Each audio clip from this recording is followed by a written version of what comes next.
بسم اللہ الرحمن الرحیم۔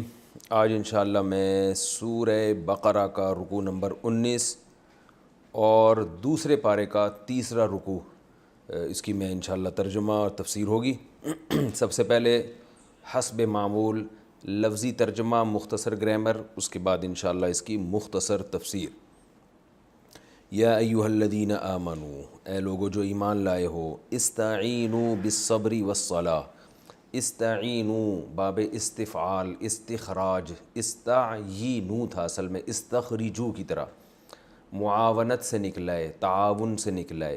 سین تا جو شروع میں لگتی ہے اکثر طلب کے معنی میں آتی ہے، تو استعینوا معاونت طلب کرو، مدد طلب کرو، کہتے ہیں نا معاون اور مددگار ہے فلاں، تو عین واو نون تھا، واو کو یا سے بدل دیا اس میں، تو استعینوا استخرجو کی طرح امر کا صیغہ ہے، مدد طلب کرو، بالصبری صبر کے ذریعے، والصلاۃ اور نماز کے ذریعے۔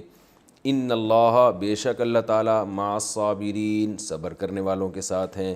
ولا تقولوا اور نہ کہو، لی من اس شخص کے لیے، یقتلو پیسو وائس ہے، یضربو مارا جاتا ہے، وہ یقتلو مارا جاتا ہے یا قتل کیا جاتا ہے، اور جو شخص قتل کیا جائے فی سبیل اللہ اللہ کے راستے میں، تو لا تقولوا اس کے لیے یہ مت کہو اموات، یعنی یہاں پورا سینٹنس ہے تو ایک لفظ معذوف ہے، ہم اموات۔ کیا مطلب؟ نہ کہو اس شخص کے لیے جو اللہ کے راستے میں قتل کیا جائے، تو ایسے کوئی بھی شخص ہو ان کے بارے میں یہ نہ کہو ہم اموات کہ وہ مردہ ہیں، تو اموات سے پہلے ہم کا لفظ محذوف ہے، میت کی جمع اموات آتی ہے کہ وہ مردہ ہیں، یہ نہ کہا کرو۔ بل احیاء بلکہ وہ تو زندہ ہیں، حی کی جمع احیاء، ولیکن لیکن لا تشعرون تمہیں شعور نہیں ہے، تمہیں نہیں پتہ ان کی حیات کا۔ وَلَنَبْلُوَنَّكُمْ واو کا معنی اور لام تاکید کے لیے، نبلوا بلا یبلو کا معنی آزمانا، کئی دفعہ یہ لفظ گزر چکا ہے، جو نون لگا ہوا ہے آخر میں تاکید کے لیے، لام بھی شروع میں تاکید کے لیے، وَلَنَبْلُوَنَّ اور ضرور بالضرور آزمائیں گے ہم، تم کو، بِشَيْءٍ کسی بھی چیز کے ساتھ ہم آزمائیں گے۔ وہ چیز کیا ہو سکتی ہے؟ من الخوف یعنی خوف کے ساتھ، خوف دے کر آزمائیں گے، والجوع بھوک کے ساتھ بھی یعنی بھوک دے کر بھی آزمائیں گے، ونقص من الاموال اموال مال کی جمع ہے، مال کے نقص کے ذریعے، مالوں میں کمی کے ذریعے بھی آزمائیں گے، والانفسی جانوں میں کمی کے ذریعے، انفس نفس کی جمع انسانی جان کو بھی کہا جاتا ہے، جانوں کو ہلاک کر کے بھی آزمائیں گے، والثمرات اور پھلوں کو کم کر کے بھی آزمائیں گے، تو ہم مختلف طریقوں سے آزمائیں گے۔ وبشر بشر یبشر، سبح یسبح کی طرح، تبشیر خوشخبری سنانا، بشر امر کا صیغہ ہے،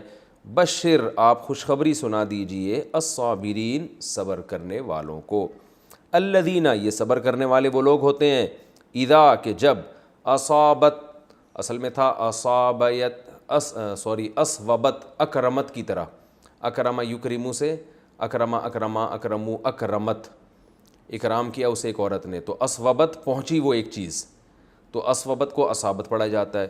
اذا جب اصابت پہنچتی ہے، مصیبتن کوئی مصیبت، یہ مصیبتن بھی جو ہے نا، جیسے اکرم یکرمو سے اس میں فاعل آتا ہے مکرمن، تو اسوب یسوب سے مسوبن، اور اس کی مؤنث مسوبتن، اس کو پڑھا جاتا ہے مصیبتن، پہنچنے والی چیز، تو یہ اس کو اکثر جو انسان کو جو پریشانی آتی ہے نا، اس کے معنی میں یہ لفظ استعمال ہوتا ہے۔ جب انہیں کوئی مصیبت پہنچتی ہے، قالو تو یہ کہتے ہیں، انا اصل میں تھا انا نا بے شک ہم، للہ اللہ ہی کے لیے ہیں، وَإِنَّا اور بے شک ہم، الیہ راجعون اسی کی طرف راجعون رجوع کرنے والے ہیں، لوٹنے والے ہیں۔ اولئک یہ ہیں وہ لوگ، علیہم کہ ان کے اوپر، صلوات من ربہم اپنے رب کی طرف سے خاص رحمتیں ہوں گی۔ صلاۃ خاص رحمت کو بھی کہا جاتا ہے، اور صلوات اس کی جمع آتی ہے، ان کے رب کی طرف سے خاص رحمتیں ہوں گی، ورحمتن اور عام رحمت بھی، جو رحمت جسے کہتے ہیں تفسیر میں اس کی ڈیٹیل میں بتاؤں گا انشاءاللہ۔ وَأُولَئِكَ اور یہی لوگ ہیں، ہم المہتدون یہی ہیں اصل ہدایت یافتہ لوگ۔ اہتداء کا معنی ہدایت حاصل کرنا، مہتدون اس میں فاعل ہے، اصل میں تھا مہتدیون۔ ان الصفا بے شک صفا والمروہ اور مروہ، الحمدللہ، بے شک صفا اور مروہ من شعائر اللہ، اللہ کے شاعر میں سے ہیں۔ شعیرہ یہ گزر چکا ہے پہلے، بڑی نشانی کو کہا جاتا ہے، کسی بھی خاص قوم کا کہتے ہیں نا شعار ہے یہ، جیسے ہندوؤں کا شعار کیا ہے، وہ خاص دن میں سب وہ کیا کہتے ہیں اس کو، ان کا جو مخصوص دن ہوتا ہے جس میں بڑے رنگ بنگ بکھیر رہے ہوتے ہیں وہ، تو وہ مناتے ہیں، یہ ہندو ہونے کی علامت ہے، یعنی کسی بھی قوم کی کوئی خاص علامت ہو تو وہ اللہ تعالیٰ فرماتے ہیں صفا اور مروہ یہ جو دو پہاڑیاں ہیں اللہ کے شاعر اللہ میں سے ہیں، اللہ کے خاص نشانیوں میں سے ہیں۔ فمن پس جو شخص بھی حج البیتا بیت اللہ کا حج کرے، او اعتمرا یعتمرو باب افتعال، اکتسب یکتسب، اس کا معنی ہوتا ہے عمرہ کرنا، او اعتمرا تھا ملا کے پڑھتے ہیں، الف سائلنٹ ہو جاتا ہے، او اعتمرا، پس جو بھی بیت اللہ کا حج کرے گا یا عمرہ کرے گا، فلا جناح علیہ، اس پر کوئی گناہ نہیں ہے۔ کیا کوئی گناہ نہیں ہے بھائی؟ ان یہ اس بات کا کہ یطوفا، اصل میں تھا یہ یتطوفو، یتکلفو باب تفعل، تو یتطوفو کو پڑھا جاتا ہے یطوفو، اس طرح ملا دیا اس کو، تو فلا جناح علیہ، اس پر کوئی گناہ نہیں ہے، ان یطوف بہما، کے چکر لگائے وہ ان دونوں پہاڑوں کے، کوئی گناہ نہیں ہے اس میں۔ ومن تطوع، اور جو شخص بھی تطوع، تطوع عربی میں کہتے ہیں کوئی اضافی نیکی کو۔ آپ نے دیکھا ہوگا سعودی عرب میں جو پہلے شرطے ہوا کرتے تھے جو لوگوں کو نماز کا حکم دیتے تھے، دکانیں بند کراتے تھے، ان کو مطوع کہا جاتا تھا، مطوع، تو یعنی جو اللہ کے نیک بندے یا نیکی کرنے والے۔ تو تطوع باب تکلف، باب تفعل، تکلفہ کی طرح، اس کا معنی ہوتا ہے اضافی کوئی خیر کرنا، کوئی نیکی کرنا۔ ومن تطوع خیرا، کوئی بھی اضافی نیکی کرے گا، خیر کرے گا، فإن اللہ، تو بے شک اللہ تعالیٰ، شاکرن، دیکھیں شاکر کا معنی اصل میں ہوتا ہے شکر کرنے والا، تو جب اس کی نسبت انسان کی طرف ہوتی ہے تو اس کا معنی ہوتا ہے شکر کرنے والا، جب اللہ کی طرف نسبت ہو تو اس کا معنی شکر کرنا نہیں ہوتا بلکہ کسی کے عمل کی قدر کرنے والا۔ دیکھیں جو آدمی شکر گزار ہوتا ہے وہ بھی قدردان ہوتا ہے نا، آپ پر کسی نے احسان کیا، آپ نے اسے احسان کا بدلہ دیا، تو ہم کہتے ہیں بھائی یہ اس نے اس کے احسان کی قدر کی ہے، نعمت کی قدر کی ہے، تبھی تو اس کا بدلہ دیا۔ تو انسان جب بدلہ دیتا ہے تو اس کو قدردان کے بجائے شکر گزار کہتے ہیں۔ اللہ جب بدلہ دیتا ہے تو شکر نہیں، اللہ شکر کیوں ادا کرے گا، تو بلکہ اس کو قدردان کہا جائے گا کہ اس نے ہمارے عمل کی قدر کی ہے۔ تو اس لیے شاکر کا ترجمہ جب اللہ کی طرف نسبت ہو تو اس کا معنی شکر گزار سے نہیں ہوگا بلکہ اس کا معنی قدردان، آپ کے یعنی آپ کے چھوٹے عمل کو بڑی ویلیو دینے والا۔ تو اللہ فرماتے ہیں بے شک اللہ تعالیٰ قدردان ہے، آپ کے چھوٹے سے عمل کو بہت زیادہ ویلیو دیتا ہے، علیم، جانتا بھی ہے۔ ان الذین، بے شک وہ لوگ، یکتمون، کتم یکتمو کا معنی کئی دفعہ آ چکا ہے، یکتمون چھپانا، بے شک وہ لوگ جو چھپاتے ہیں، ماں اس چیز کو، انزلنا جو ہم نے نازل کی، من البینات واضح دلائل، جو ہم نے واضح دلائل حق کے نازل کیے ہیں، جو لوگ اس کو چھپاتے ہیں، والہدا، اور ہدایت کو چھپا دیتے ہیں، من بعدی، بعد اس کے کہ، من بعدی ماں، یہ پورا ایک لفظ ہے، بعد اس کے کہ، بیناہ، بین یبین، سبح یسبح کی طرح، بینا، سبحنا، بینا کا معنی بیان کر دیا، بعد اس کے کہ ہم نے اس کو بیان کر دیا ہے، للناسی، لوگوں کے لیے، فی الکتاب، کتاب میں، آسمانی کتاب میں ہم بیان بھی کر چکے ہیں، اس کے باوجود وہ لوگ اس کو چھپاتے ہیں۔ اولئک، یہ وہ لوگ ہیں، یلعنہم اللہ، لعن یلعن، لعنت بھیجنا، ان پر لعنت بھیجتا ہے اللہ بھی، ویلعنہم اللاعنون، لاعن لعنت بھیجنے والا، جیسے قاتل قتل کرنے والا، ضارب مارنے والا، تو لاعن لعنت بھیجنے والا، لاعنون اس کی جمع آتی ہے، ویلعنہم اللاعنون، اور تمام لعنت بھیجنے والے ایسے لوگوں پہ لعنت بھیجتے ہیں۔ الا الذین تابوا، سوائے ان لوگوں کے جنہوں نے توبہ کر لی، واصلحوا، اصلح یصلح اصلاحا، کسی بھی چیز کو درست کر لینا، کوئی چیز خراب تھی اس کو صحیح کر دینا، تو اور واصلحوا، اور انہوں نے اصلاح کر لی، وبینوا، بینا کا معنی بیان کرنا، بینوا ضربوا کی طرح، ان سب نے بیان بھی کر دیا، حق کو اب واضح بھی کر دیا، فاولئک، پس یہ وہ لوگ ہیں، اتوب علیہم، اتوب انصروا کی طرح، تو ان کی توبہ میں قبول کرتا ہوں، وَأَنَا، اور میں تو ہوں ہی، التواب، بہت زیادہ توبہ قبول کرنے والا، الرحیم، اور بہت زیادہ رحم کرنے والا۔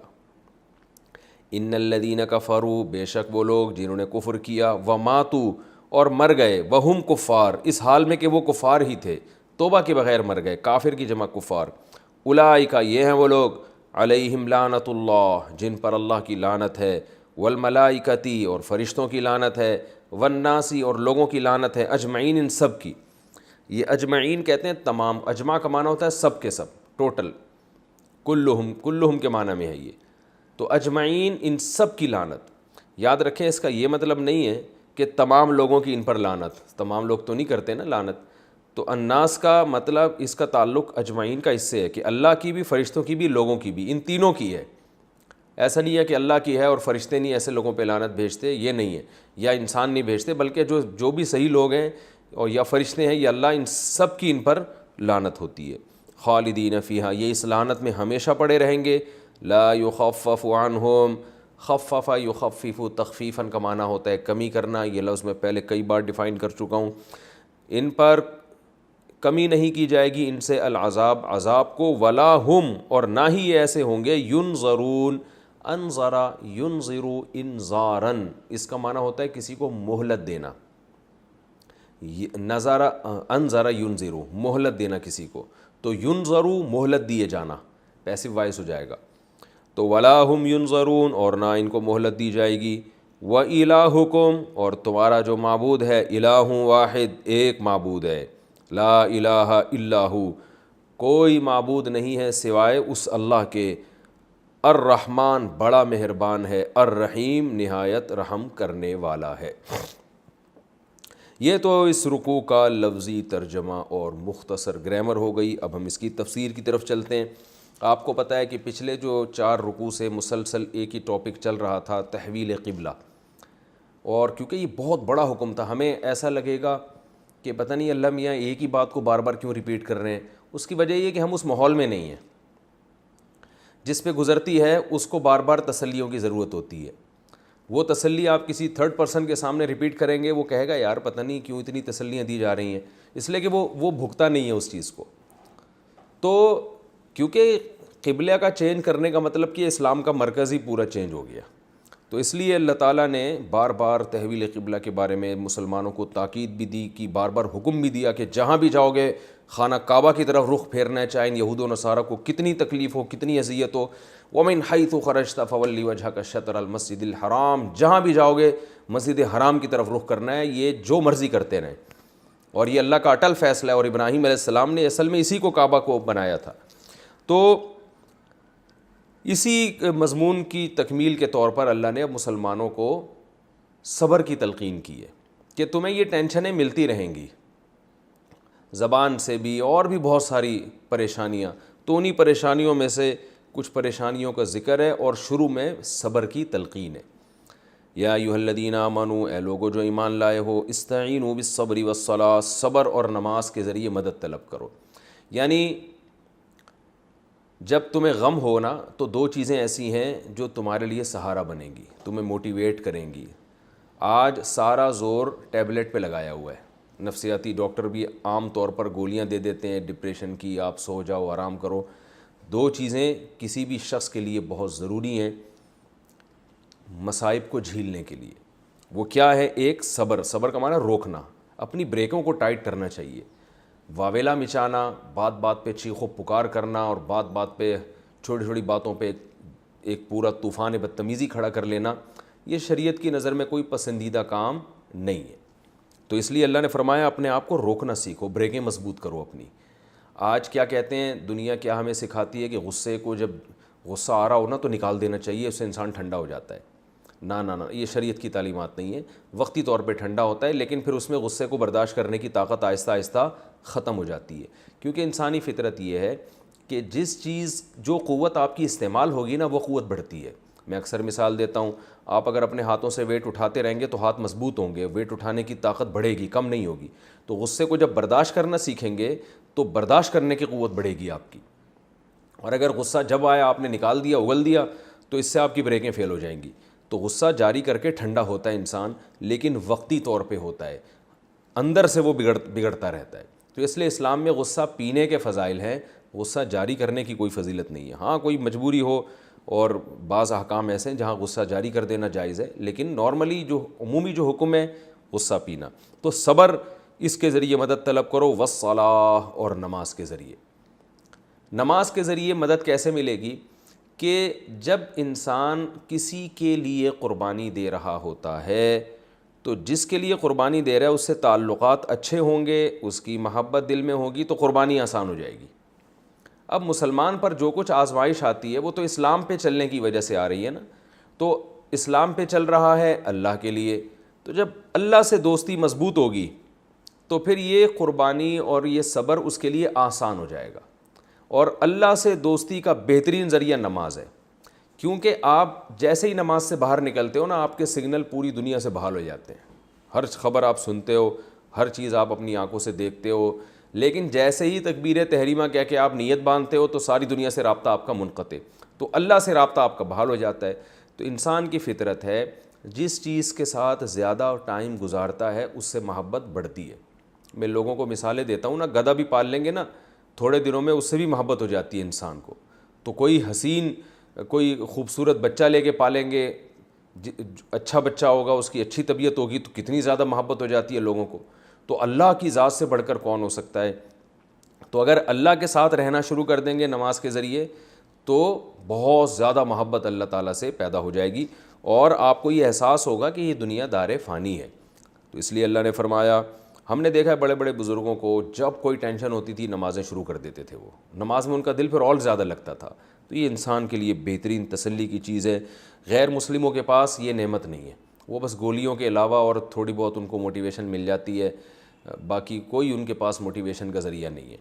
تو اللہ نے فرمایا نماز اور صبر کے ذریعے مدد طلب کرو، بے شک اللہ تعالیٰ صبر کرنے والوں کے ساتھ ہے. کیا مطلب؟ صبر کے ذریعے تمہاری بریکیں بھی مضبوط ہوں گی اور تمہارے اندر قوت برداشت بھی پیدا ہوگی. اور ایک اور بات ہے جو تمہیں نظر نہیں آ رہی، وہ کیا؟ اللہ تمہارے ساتھ ہو جائے گا. تو ظاہر ہے جب اللہ ساتھ ہو جائے گا تو وہ بھی تمہارے دل کو تھامے گا. جیسے قرآن میں حضرت موسیٰ کی ماں کے بارے میں آتا ہے نا، وَرَبَطْنَا عَلَىٰ قَلْبِهَا، ہم نے موسیٰ کی ماں کو کے دل کو تھام لیا. ان کادت لتبدی بہ، حضرت موسیٰ کی ماں نے جب بچے کو صندوق میں ڈالا اور وہ صندوق فرعون کے محل میں گیا تو اب حضرت موسیٰ کی ماں کا دل چاہ رہا تھا میں جا کے بتا دوں کہ میرا بچہ ہے، بتا دیتی تو ظاہر ہے وہ قتل کر دیتے. تو ایسے موقع پر حضرت موسیٰ کی ماں نے کچھ صبر کیا اور اس کی برکت سے باقی کی توفیق اللہ نے دے دی. اللہ فرماتے ہیں کہ وہ قریب تھا کہ جا کے بتا دیتی، لیکن اب اللہ نے ان کے دل کو مضبوطی سے تھام لیا اور ان کو مزید برداشت کی طاقت پیدا کر دی. تو کچھ کام آپ کریں گے، باقی کام اللہ کرے گا، کچھ اللہ بھی آپ کے ساتھ ہو جائے گا. اس سے آپ کو مصیبتوں کو برداشت کرنا اور آسان ہو جائے گا. اور انسان کے لیے سب سے بڑی مصیبت ہے موت. دنیا میں آدمی ہر چیز برداشت کرتا ہے، موت کوئی نہیں چاہتا. تو اللہ نے اس سب سے بڑی مصیبت کا ذکر کیا کہ تم اگر اللہ کے لیے مصیبتیں برداشت کر رہے ہو اور تم پر مصیبتیں آ رہی ہیں تو یہ ناکامی کی علامت نہیں ہے، یہ تمہارے کامیاب ہونے کی دلیل ہے. اس لیے کہ جو سب سے بڑی ناکامی جس کو دنیا میں سمجھا جاتا ہے وہ موت ہے. تو اللہ کے لیے اگر کوئی مر بھی گیا نا تو وہ مرا ہی نہیں ہے، وہ تو حقیقت میں زندہ ہو گیا ہے. تو وہ تو اور زیادہ فضیلت کی چیز ہے. تو جب موت جیسی مصیبت بھی نعمت ہے تو چھوٹی موٹی مصیبتیں کتنی بڑی وہ کیوں نعمت نہیں ہوں گی. تو اس لیے اللہ نے فرمایا وَلَا تَقُولُوا لِمَن يُقْتَلُ فِي سَبِيلِ اللَّهِ، جو اللہ کے راستے میں قتل کر دیے جائیں. اللہ کے راستے کا مفہوم بہت وسیع ہے. میدان جہاد میں لڑتے ہوئے، حق بیان کرتے ہوئے، کسی بھی طرح حق کی وجہ سے کسی کو شہید کیا جائے. حتیٰ کہ جو صحافی حق بیان کرتے ہیں اور صحیح باتیں کرتے ہیں ان کو حق بیان کرنے کی وجہ سے قتل کر دیا جاتا ہے، تو وہ بھی اس فہرست میں داخل ہیں. کیونکہ جو بھی حق کی خاطر قتل کیا جائے گا وہ سارے اس میں داخل ہیں. اللہ فرماتے ہیں جو لوگ اللہ کے راستے میں قتل کر دیے جائیں ان کو مردہ مت کہو، بل احیاء، وہ زندہ ہیں، وَلَٰكِن لَا تَشْعُرُونَ، لیکن تمہیں شعور نہیں ہے. یاد رکھیں یہ جو اللہ تعالیٰ نے شہید کے بارے میں کہا کہ اس کو مردہ مت کہو، تو بذات خود فقہا یہ بیان کرتے ہیں کہ شہید کو مردہ کہنا بذات خود ایک جائز عمل ہے. تبھی حدیث میں بھی شہید کے لیے مقتول کا لفظ استعمال ہوا ہے، میت کا لفظ استعمال ہوا ہے، ماتا کا لفظ استعمال ہوا ہے کہ اس کا انتقال ہو گیا. تو یہ فی نفسی ہی جائز عمل ہے. یہاں جو قرآن میں کہا گیا ہے نا اس کا مطلب یہ ہے کہ عام مردوں کی طرح مردہ مت کہو اس کو. وہ عام مردوں کی طرح نہیں ہے. مردہ سمجھ کے مردہ مت کہو اس کو, اور مردہ سمجھنے سے مراد جیسے عام مردے ہوتے ہیں, نا نا نا نا, بل احیا, وہ زندہ ہے. اب کیسی زندگی ہے, یہ چیز تمہاری عقل سے بالا تر ہے, کیونکہ ولاکن لا تشعرون, تمہیں شعور نہیں ہے, تمہارے عقل میں اللہ نے اتنی صلاحیت نہیں رکھی ہے کہ تم شہید کی زندگی کو پہچان سکو. تو اس لیے علماء نے فرمایا ہے کہ اس آیت میں اللہ تعالیٰ نے شہید کے بارے میں بتایا کہ شہید کو ایک خاص قسم کی زندگی ملتی ہے جو عام مردوں کو نہیں ملتی, اور وہ زندگی اتنی اعلیٰ زندگی ہے کہ وہ ہم اس کا ادراک نہیں کر سکتے. اور بعض علماء نے یہ بات بھی لکھی ہے کہ اسی طاقتور زندگی کے اثرات ہیں کہ اکثر اوقات مشاہدہ ہے کہ شہید کا جسم خراب نہیں ہوتا. میں نے خود شہید دیکھے, 6 مہینے بعد قبر کھولی گئی, بالکل جسم سلامت ہے اور خون سے خوشبو آ رہی ہے. تو یہ اسی شہادت کے بعض علماء کے نزدیک اثرات ہوتے ہیں, اسی زندگی کے اثرات ہوتے ہیں. تو لیکن یہ کوئی قاعدہ کلیہ نہیں ہے. تو بہرحال شہید کو ایک خاص قسم کی زندگی ملتی ہے, بہت طاقتور حیات ملتی ہے. اور بعض روایتوں میں یہاں تک بھی آتا ہے, اس کی سند کی مجھے پوری تحقیق نہیں ہے, کہ شہید کی باڈی کے ساتھ جو کچھ ہو رہا ہوتا ہے وہ دیکھ رہا ہوتا ہے. تو بہرحال اسے اللہ نے خاص زندگی دی ہے جو عام مردوں کی طرح نہیں ہے, اور وہ ہم اس کا ادراک پورے طور پر نہیں کر سکتے, اس لیے اللہ نے بتا دیا. تو یعنی ہمیں تو اس پہ ترس آئے گا, ہائے بیچارہ مر گیا, ہائے دنیا سے چلا گیا. دنیا سے چلا گیا کا مطلب نعمتوں سے محروم ہو گیا, تو اللہ فرماتے ہیں نعمتوں سے وہ محروم نہیں ہوتا, وہ تم سے زیادہ مزوں میں ہوتا, اسے طاقتور حیات ملتی ہے, لیکن تمہیں اس کا شعور نہیں ہے. یہ سورہ یاسین میں ہے نا کہ وجاء من اقصى المدینة رجل یسعیٰ, کہ حضرت عیسیٰ علیہ السلام کے 3 قاصد گئے تھے کسی قوم کو سمجھانے کے لیے. تو وہ قوم ایمان نہیں لے کر آئی, تو شہر کے کنارے سے ایک شخص دوڑتا ہوا آیا اور قوم سے کہنے لگا ان کی باتوں پر ایمان لے آؤ. قوم نے اس شخص کو قتل کر دیا. قرآن کے الفاظ ہیں کہ جیسے ہی قتل کیا ہے اس کو, قال یا لیت قومی یعلمون, اس کی الفاظ کیا اس کی زبان سے نکلے, ہائے کاش میری قوم کو پتہ چل جائے, بما غفر لی ربی وجعلنی من المکرمین, کہ میرے رب نے میری خطاؤں کو بھی معاف کر دی اور مجھے کتنی عزت دی ہے. یعنی قوم تو سمجھ رہی ہے کہ ایک لاش پڑی ہوئی ہے, اور اس کے الفاظ یہ ہیں کہ کاش میری قوم کو پتہ چل جائے کہ اللہ نے مجھے کتنی عزت دی اور میں کتنے مزے میں ہوں, تو یہ سارے ایمان لے آئیں. یہ تو گویا لاش پہ میری یعنی افسوس کر رہے ہیں بندہ ہم نے مار دیا. تو اتنا بڑا اللہ نے شہید کو مقام دیا ہے کہ وہ عام مردوں کی طرح نہیں ہے. عام مردوں کے ساتھ الگ معاملات ہوتے ہیں, شہید کے ساتھ الگ معاملات ہوتے ہیں. تو اس کو جو موت کے بعد جو اس کی زندگی ہے وہ اس زندگی سے کروڑہ گنا اچھی ہوتی ہے. تو اس معنی میں کہا گیا کہ اس کو مردہ عام مردوں کی طرح مردہ مت کہا کرو. تبھی اللہ نے شہید کے لیے اسلام نے جو ہے نا ایک لفظ الگ سے وضع کیا ہے, شہید کا لفظ, جو دنیا میں کسی قوم کے پاس نہیں ہے. تو کیونکہ مردہ کہنے میں اس کی بے اکرامی ہے, کیونکہ لوگ اس کو عام مردوں کی طرح سمجھیں گے, تو اس لیے اسلام نے اس کو پروٹوکول دیا کہ جو حق کی خاطر جان دیتا ہے اس کو شہید کا لفظ کہا جائے گا. اور یہ اتنا مبارک مقدس لفظ ہے کہ اس لفظ میں وہ وحشت نہیں ہے جو کسی کو مردہ کہنے میں وحشت ہے. کہتے ہیں نا 3 آدمی مرے پڑے ہوئے تھے تو ایک دم وحشت ہوتی ہے, لیکن جب آپ کہتے ہیں تین جو ہے نا 3 شہید میں نے اپنی آنکھوں سے دیکھے, فوراً دل میں ان کی ایک قدر پیدا ہوتی ہے, یار یہ تو بڑے مبارک لوگ ہیں, شہید ہیں. تو یہ اتنا مبارک لفظ ہے کہ اب غیر مسلم بھی اسلام سے یہ لفظ ادھار لے کر اپنے مردوں پہ فٹ کر رہے ہیں. آپ دیکھیں ہندو فوجی جب ہلاک ہوتے ہیں تو ان کے لیے تو ہلاکت کا لفظ ہے, کیونکہ وہ اس لیے ہلاکت کا لفظ ہے کہ یہ اسلام کا لفظ یہ تو صرف مسلم کے لیے استعمال ہو سکتا ہے, غیر مسلم کے لیے تو اسلام نے یہ لفظ وضع ہی نہیں کیا. لیکن غیر مسلم بھی مجبور ہیں کہ اپنے مردوں کو وہ بھی شہید کے لفظ سے تعبیر کر رہے ہیں, وہ بھی جناب اپنے جو بھی حق کی خاطر, ان کے خیال میں جو بھی حق کی خاطر لڑکے قتل ہوتا ہے تو اس کے لیے شہید کا لفظ استعمال کر رہے ہیں وہ. تو اس لیے اللہ نے فرمایا کہ وَلَٰكِن لَا تَشْعُرُونَ, تو جب یہ اللہ کے راہ میں مرنا اتنا مبارک عمل ہے جو سب سے بڑی مصیبت ہے, تو چھوٹی موٹی مصیبتوں کی بھی ایک فضیلت ہے اور اس پہ صبر کرنے سے تمہیں ثواب ملے گا, کیونکہ وہ سب اللہ کی خاطر ہے. وَلَنَبْلُوَنَّكُمْ بِشَيْءٍ مِّنَ الْخَوْفِ, رہا یہ مسئلہ کہ اللہ تو ہمیں آزماتا کیوں ہے, ٹینشنیں دیتا کیوں ہے, پھر صبر اور نماز کی تلقین کرتا ہے, کسی کو کوئی قتل ہوتا ہے تو شہادت کے فضائل سناتا ہے, تو ہمیں ٹینشن دے ہی نہیں, دنیا میں ہی جنت کے مزے دے دے. تو اللہ نے اگلی آیت میں فرمایا نا ایسا نہیں ہو سکتا. وَلَنَبْلُوَنَّكُمْ, ہم تمہیں ضرور آزمائیں گے, مختلف طریقوں سے آزمائیں گے. سب کے ساتھ آزمائش ایک جیسی نہیں ہوگی، وہ مختلف طریقے کے ہیں. بشیء من الخوف، خوف مسلط کر دیں گے تم پر دشمن کا. تم حق پر ہوگے، لہذا دنیا تمہارے خلاف سازشیں کرے گی جس کی وجہ سے تم خوف میں رہو گے. اور آج دیکھ لینا کیا کچھ ہو رہا ہے دنیا میں، اہل اسلام کے خلاف ساری دنیا جانتی ہے. تو خوف مسلط رہے گا تمہارے اوپر. والجوع، بعض دفعہ بھوک مسلط ہو جائے گی، معاشی لحاظ سے تم کمزور ہونا شروع ہو جاؤ گے.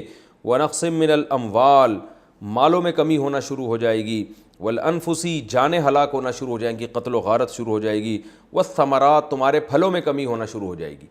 تو مختلف طریقوں سے تمہاری معیشت کو بھی نقصان پہنچے گا، تمہارا جانی نقصان بھی پہنچے گا، تمہارا امن بھی تباہ ہوگا، کیونکہ دنیا تمہارے پیچھے پڑے گی. اور یہ سب چیزیں انفرادی طور پر بھی ہو سکتی ہیں، فرد واحد کے ساتھ بھی ہو سکتی ہیں، اور قومی سطح پہ بھی ہو سکتی ہے. لیکن اللہ نے فرمایا وبشر الصابرین، جو اس موقع پہ صبر کرے گا اے نبی آپ اس کو خوشخبری سنا دیں. لیکن یاد رکھیں نبی صلی اللہ علیہ وسلم نے اللہ سے صبر مانگنے سے اور مصیبتیں مانگنے سے منع کیا. یہ تو اللہ تعالیٰ کی طرف سے ہے، لیکن ہمیں حکم یہی ہے کہ ہم اللہ سے عافیت مانگیں.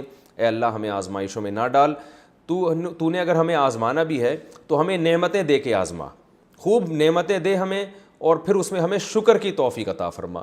یہ دعا مانگنی چاہیے اللہ تعالیٰ سے.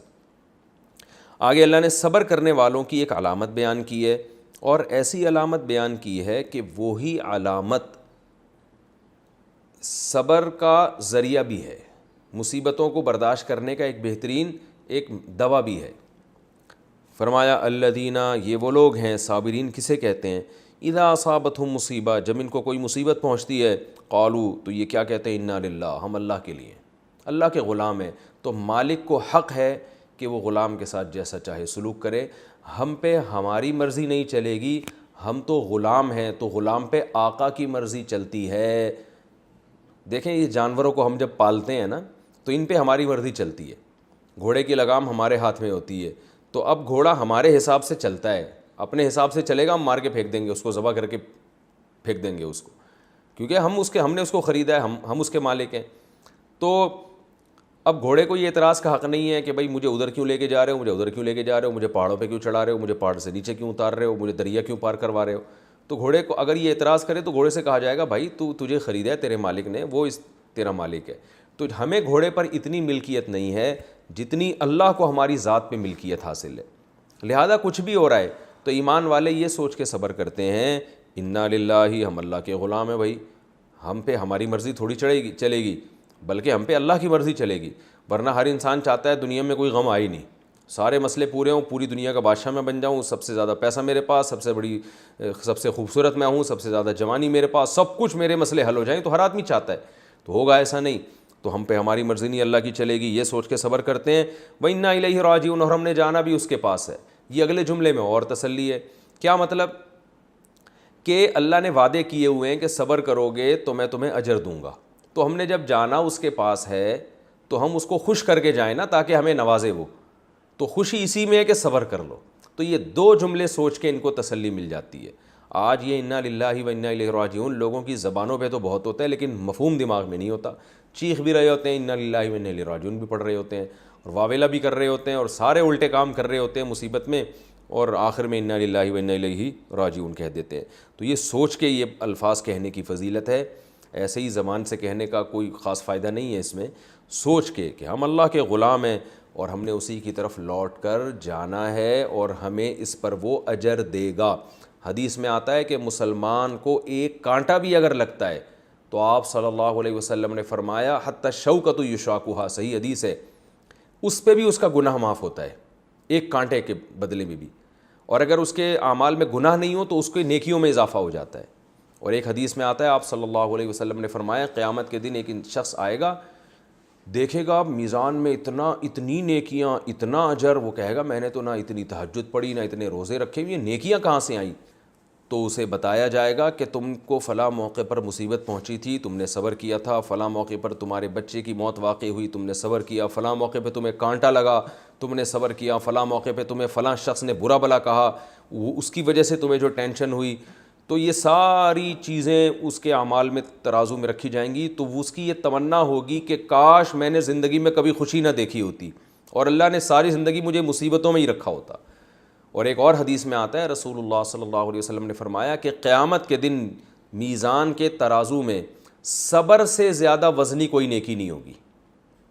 تہجد بھی نیکی ہے, نماز بھی نیکی ہے, اور روزے بھی نیکی ہے, صدقات و خیرات بھی نیکی ہے, لیکن نبی نے کیا فرمایا؟ سب سے وزنی نیکی کیا ہے؟ مصیبت میں صبر کرنا. اور صوفیہ کرام کا ایک جو تجربہ ہے وہ کہتے ہیں کہ اللہ کا قرب جتنا صبر اور مصیبتوں کے ذریعے حاصل ہوتا ہے اتنا دنیا میں کسی چیز کے ذریعے حاصل نہیں ہوتا, کسی عبادت کے ذریعے حاصل نہیں ہوتا. لیکن ساتھ ساتھ علماء یہ بھی کہتے ہیں کہ وہ مصیبت جو انسان کی پیدا کردہ نہ ہو بلکہ اللہ کی طرف سے ہو. اگر آپ اپنی حماقتوں کی وجہ سے مصیبت میں مبتلا ہوتے ہیں پھر اس پہ وہ برکتیں حاصل نہیں ہوتی.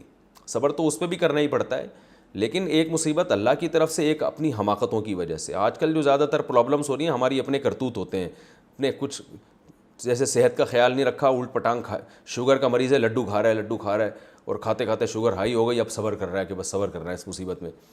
تو ٹھیک ہے صبر کا تو پھر بھی انشاءاللہ ثواب ملے گا, لیکن یہ حماقت بھی تو آپ کی ہے نا, آپ اپنے کرتوتوں کی وجہ سے. تو اس لیے علماء کہتے ہیں کہ اپنے کرتوت کی وجہ سے نہ ہو بلکہ آپ صحیح چل رہے ہیں لیکن پھر بھی اللہ نے کوئی مصیبت آپ کے مقدر میں لکھ دی ہے تو اس پہ صبر کرنے سے انسان کے اللہ کا قرب بہت زیادہ اس کو نصیب ہوتا ہے. اور اس سے بڑی مسلمان کے لیے کوئی نعمت ہے ہی نہیں کہ اسے اللہ کا قرب مل جائے. یہی اصل مقصود ہے اس دنیا میں ہمارے آنے کا.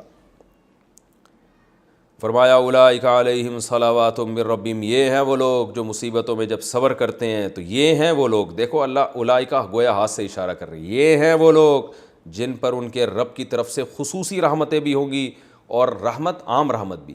صلوات اور رحمت میں کیا فرق ہے؟ دیکھیں رحمت کہتے ہیں گویا کوئی شخص پریشانی میں مبتلا ہو اور اسے مبتلا دیکھ کر آپ کو اس پہ ترس آ جائے, اس ترس کی وجہ سے جو آپ میں جذبہ پیدا ہوتا ہے اس کو رحم کہا جاتا ہے. جیسے ہم کہتے ہیں نا یار فلاں کی حالت قابل رحم ہے, لوگ کہتے ہیں نا قابل رحم ہے, یعنی بیچارے پر ترس آ رہا ہے, دل چاہ رہا ہے اس کو کچھ دے دو. جیسے بھکاریوں کو دیکھ کے بعض دفعہ ترس آ جاتا ہے, رحم آ جاتا ہے. کسی خارشی کتے کو آپ دیکھتے ہیں ٹینشن میں ہوتا ہے, وہ اسے دیکھ کے رحم آ جاتا ہے اس کے اوپر, انسان اسے پانی پلا دیتا ہے وغیرہ وغیرہ. صلوات ترس والی رحمت کو نہیں بلکہ اضافی جو گویا آپ غریبی میں کسی کو کچھ دے رہے ہیں, تو یہ رحمت سے اوپر کا درجہ ہے. یہی وجہ ہے کہ رسول اللہ صلی اللہ علیہ وسلم کے لیے جب رحمت کی دعا مانگی جائے گی تو رحمت کا لفظ استعمال نہیں کیا جاتا, صلاۃ کا لفظ استعمال کیا جاتا ہے. ہم یہ کہتے ہیں اللہم صلی علی محمد, یہ نہیں کہتے اللہم ارحم محمد صلی اللہ علیہ وسلم, اللہ محمد صلی اللہ علیہ وسلم پر رحم فرما, یہ نہیں کہتے. کیوں رحم کا لفظ کیوں استعمال نہیں کرتے؟ اس لیے کہ نبی کے دنیا سے جانے کے بعد جب ہم یہ کہیں گے اللہ نبی پر رحم فرما تو اس میں گویا اس طرف اشارہ ہے کہ نبی کوئی معاذ اللہ خدا نخواستہ کسی پریشانی میں ہے, ٹینشن میں ہے, تو ہم اللہ سے کہہ رہے ہیں کہ اپنے نبی پہ ترس کھا. تو اس میں نبی صلی اللہ علیہ وسلم کی ایک قسم کی توہین ہے, بلکہ آپ کے دنیا سے جانے کے بعد اللہ نے آپ کو ایسے اعلیٰ حالت میں رکھا ہے کہ اب آپ پہ جو ہے نا کوئی ایسی کنڈیشن ہی نہیں ہے کہ آپ پہ کوئی ترس کھائے, بلکہ اب صلوات کا موقع ہے کہ اللہ اپنی طرف سے اضافی رحمتیں نازل فرما آپ پر, اضافی آپ کو نعمتیں عطا فرما. تو اس لیے نبی کے لیے صلوات کا لفظ استعمال کیا جاتا ہے, رحم کا لفظ نہیں.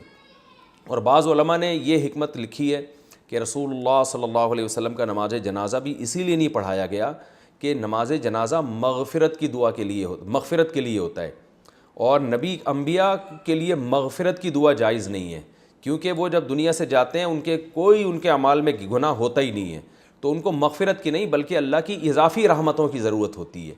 تو اس لیے نماز جنازہ نبی کا ہوا ہی نہیں ہے بلکہ صلاۃ والسلام پڑھا گیا ہے. صحابہ جوق در جوق آتے تھے اور آپ صلی اللہ علیہ وسلم پر درود و سلام پڑھ کے چلے جاتے تھے. تو یہ بھی ایک حکمت بیان کی گئی ہے کہ آپ صلی اللہ علیہ وسلم کا جنازہ باقاعدہ کیوں نہیں ہوا جیسے نماز جنازہ ہوتی ہے. تو نماز جنازہ امتی کا ہوتا ہے کیونکہ امتی کو مغفرت کی دعا کی ضرورت ہے, لیکن انبیاء جو ہیں ان کا مقام ایسا ہے کہ اللہ نے ان کو اس سے اب مستثنیٰ کر دیا, یہ اللہ نے اپنی خاص رحمت کی ان کے اوپر. تو اس لیے عام امتی کے لیے رحمت کی دعا ہوگی اور نبی کے لیے صلاۃ کی دعا ہوگی, اللہم صلی علی, صلاۃ بھیج, صلی علی. البتہ علماء نے یہ بات بیان کی ہے کہ نبی کے ضمن میں امت کے لیے صلاۃ کی دعا جائز ہے. جیسے نبی کے لیے جب صلاۃ کی دعا کی نا تو اسی ضمن میں آپ امت کو شامل کر سکتے ہیں, اللہم صلی علی محمد وعلی آل محمد, یہ بھی کہہ سکتے ہیں, اور اللہم صلی علی محمد اے اللہ تو محمد صلی اللہ علیہ وسلم پر صلات بھیج اور آپ کی امت پر بھی. تو آپ کے ضمن میں تو یہ جائز ہے, الگ سے نبی کے علاوہ کسی کے لیے صلات کی دعا یہ ٹھیک نہیں ہے, اس لیے کہ آپ دوسرے کو وہ پروٹوکول دے رہے ہیں جو نبی صلی اللہ علیہ وسلم کا خاصہ ہے. تو ان کے تابع بنا کے تو دے سکتے ہیں, الگ سے جب کسی کے لیے دعا ہوگی چاہے کوئی کتنا بڑا بزرگ ہو تو اس کے لیے رحمت کی دعا ہوگی, اس لیے کہ کتنا بھی بڑا بزرگ ہو اس بات کا امکان ہے کہ مرنے کے بعد کسی ایسی حالت میں نہ ہو کہ وہ پریشانی میں ہو, تو اس لیے ان کے لیے دعا مانگی جائے گی. اللہم ارحم فلاں, اے اللہ تو فلاں پر رحم فرما. تبھی ہم بزرگوں کے ساتھ لگاتے ہیں رحمہ اللہ, اللہ ان پر رحم کرے, کیونکہ عین ممکن ہے کہ بیچارے کس حالت میں ہوں, یا یہ کہ نہیں بھی ہوں تو وہ چاہیں گے اللہ ہم پر ترس کھائے, کیونکہ میدان حشر کی سختیاں بہت زیادہ ہیں, قبر بہت سخت جگہ ہے. تو اس لیے عام چاہے کتنا بڑا بزرگ ہو ان سب کے لیے رحمۃ اللہ علیہ کہا جاتا ہے. پیغمبر کے لیے رحمۃ اللہ علیہ علیہ السلام یا علیہ الصلاۃ والسلام کہا جاتا ہے. تو اب یہ لفظ سمجھیں, اولئک علیہم صلوات من ربہم, اللہ فرماتے ہیں جو صبر کرتے ہیں ان پر اللہ کی اضافی رحمتیں بھی ہوں گی اور عام رحمت بھی. واولئک ھم المہتدون, اور یہ لوگ ہیں اصل ہدایت یافتہ. اصل جو کرائٹیریا ہے نا کسی کو ناپنے کا کہ کون کتنا ایمان میں تگڑا ہے, تو وہ پریشانی میں پتہ چلے گا کہ کس کا کتنا ایمان ہے. آگے جو آیتیں ہیں ان کا ایک شان نزول ہے. اسلام جب دنیا میں آیا تو زمانہ جاہلیت کی بہت سی رسومات کو ختم کر دیا. تو زمانہ جاہلیت میں جو صفا اور مروہ پہاڑی ہے جہاں حضرت ہاجرہ رضی اللہ تعالیٰ عنہ نے دوڑ لگائی تھی, تو زمانہ جاہلیت میں حج میں صفا مروہ کی سب سعی کیا کرتے تھے, تو یہ سعی صدیوں سے چلتی آ رہی تھی.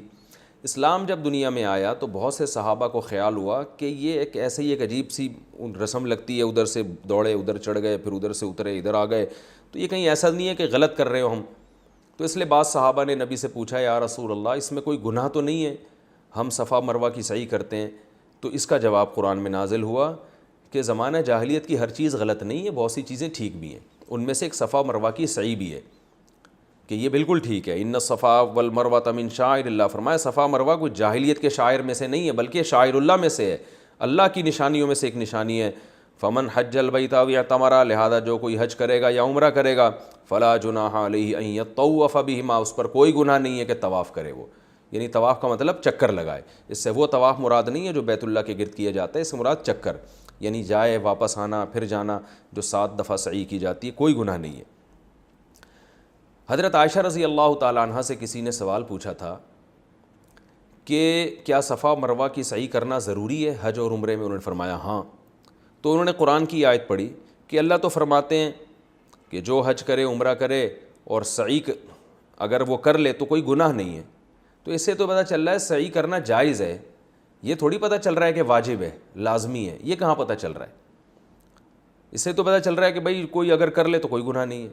امی عائشہ رضی اللہ تعالیٰ عنہ نے جواب دیا, بڑی فقیہہ تھی, انہوں نے فرمایا کہ اگر اس آیت کا یہ مطلب ہوتا کہ صفا مروہ کی سعی ضروری نہیں ہے تو آیت کا انداز یہ نہیں ہوتا فلا جناح علیہ ان یطوف بہما, کہ اس پر کوئی گناہ نہیں ہے کہ ان کا چکر لگائے, بلکہ آیت یوں ہوتی فلا جناح علیہ اللہ یطوف بہما, کہ اس پر کوئی گناہ نہیں ہے کہ ان کا طواف نہ کرے.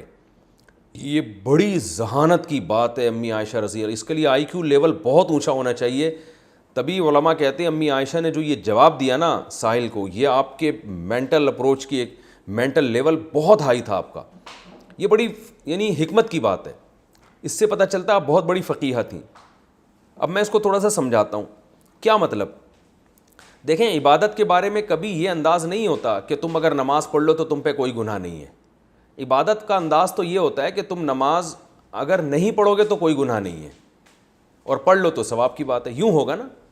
تو امی عائشہ نے اپنے اس جواب میں اشارہ کر دیا کہ اصل میں یہ ایک سوال کا جواب ہے. سوال یہ پوچھا گیا تھا کہ صفا مروہ کی سعی میں گناہ تو نہیں ملے گا, زمانے جاہلیت کی رسم ہے, تو اللہ نے فرمایا کوئی گناہ نہیں ملے گا. اس میں اس سے بحث ہی نہیں ہے کہ صفا مروہ کی سعی کرنا لازم ہے یا نہیں, یہ آیت اس سے خاموش ہے, وہ ہمیں حدیث سے پتہ چلتا ہے کہ لازم ہے. پھر امی عائشہ نے جواب یوں دیا کہ اگر یہ آیت یہ بیان کرنے کے لیے آتی نا صفا مروہ کی سعی لازم نہیں ہے, تو پھر یہ سٹائل تھوڑی ہوتا, یہ انداز تھوڑی ہوتا کہ کوئی گناہ نہیں ہے طواف نہ کرو, بلکہ یہ انداز ہوتا کہ کوئی گناہ نہیں ہے کہ طواف مت کرو, یعنی طواف کرنا ضروری نہیں ہے. تو امی عائشہ نے اس کو جواب دیا کہ یہ اصل میں ایک سوال کی طرف اشارہ ہے, اس سوال کے جواب میں کہا جا رہا ہے.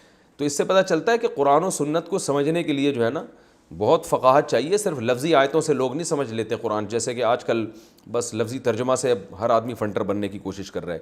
تو اب باقی صفا مروہ کی سعی جو ہے حنفیہ کے نزدیک واجب ہے، بعض ائمہ کے نزدیک حج اور عمرے کا رکن ہے، اور بعض ائمہ کے نزدیک مستحب ہے۔